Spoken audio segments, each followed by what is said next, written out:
Madhukarrao Pichad, R Patil आबा, अरुणबाई गुजराथी, बबनराव पाचपुते आणि यांसारख्या अनेक दिग्गज नेत्यांसह ज्ञात अज्ञात अशा शेकडो कार्यकर्त्यांचे हितचिंतकांचं राष्ट्रवादी काँग्रेस पक्षाच्या या जडणघडणीमध्ये मोलाचं योगदान आहे। या सर्वांच्या प्रती मी अतिशय मनोभावे कृतज्ञता व्यक्त करते। आज आपण राष्ट्रवादी काँग्रेस पक्षाचा 27वा वर्धापन दिन साजरा करताना एक वेगळ्या भावना आणि भावनिक वातावरणामध्ये आपण सगळेच जण आहोत। आपल्या सर्वांचे नेते आदरणीय दादा आज आपल्यामध्ये नाहीत आणि त्यांच्याशिवाय होणारा हा पक्षाचा पहिलाच वर्धापन दिन आहे। नव महाराष्ट्राचे शिल्पकार स्वर्गीय यशवंतराव चव्हाण साहेबांच्या सुसंस्कृत राजकारणाचा वारसा आपल्याला सर्वांनाच लाभलेला आहे। या महापुरुषांच्या विचारांचा वारसा घेऊनच राष्ट्रवादी काँग्रेस पक्ष वाटचाल करत आहे। आदरणीय दादांना जो विकसित महाराष्ट्र अभिप्रेत होता तसा महाराष्ट्र उभा करण्यासाठी राष्ट्रवादी काँग्रेसचा प्रत्येक कार्यकर्ता कटिबद्ध राहील असा मला विश्वास आहे। शिवशाहू फुले आंबेडकरांची जी राष्ट्रवादी पक्षाची विचारधारा पुढे घेऊन जाणं याचाच अर्थ सर्वांना सोबत घेऊन जाणं आहे।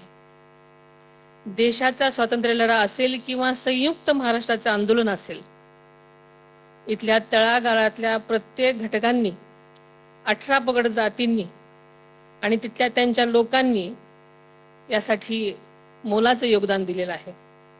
देशाच्या आणि राज्याच्या लढ्यांमध्ये इथल्या कोणत्याही समाज कधीही मागे नव्हता, याची जाणीव आपण सर्वांनीच सतत ठेवायला हवी।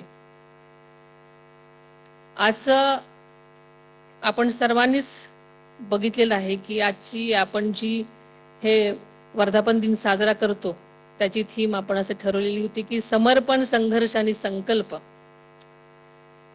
आणि ही संकल्पना यंदाचा वर्धापन दिन आपण आदरणीय अजितदादांना हे समर्पित केलेलं आहे।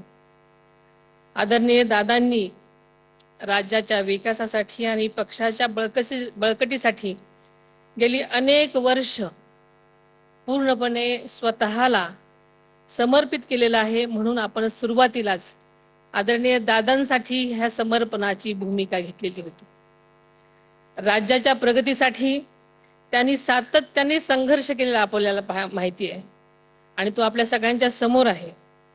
दादांचं कामाची पद्धत आज कुणालाही नवीन नव्हती, त्यांचा संघर्षही सगळ्यांनी आपल्या समोर पाहिलेला आहे आणि म्हणूनच ही संघर्षाची जी दादांनी केलेला संघर्ष सगळ्यासमोर ठेवून जे योगदान दिले त्यासाठीही आपण संघर्ष आणि संकल्प असं आपण असायला नाव दिलेलं होतं। दादांनी जे कठोर परिश्रम घेतले आणि प्रत्येकात समाजातील प्रत्येक घटकाच्या विकासाला दादांनी प्राधान्य दिलेलं आपल्या सगळ्यांना माहिती आहे। त्याच्यामध्ये शेतकरी असेल, कामगार असेल, युवक, महिला, उद्योजक आणि वंचित घटकांना न्याय मिळावा, त्याच्या प्रगतीच्या नव्या संधी निर्माण व्हाव्यात यासाठी दादांनी अहोरात्र प्रयत्न केलेले आपल्या सगळ्यांना माहिती आहे।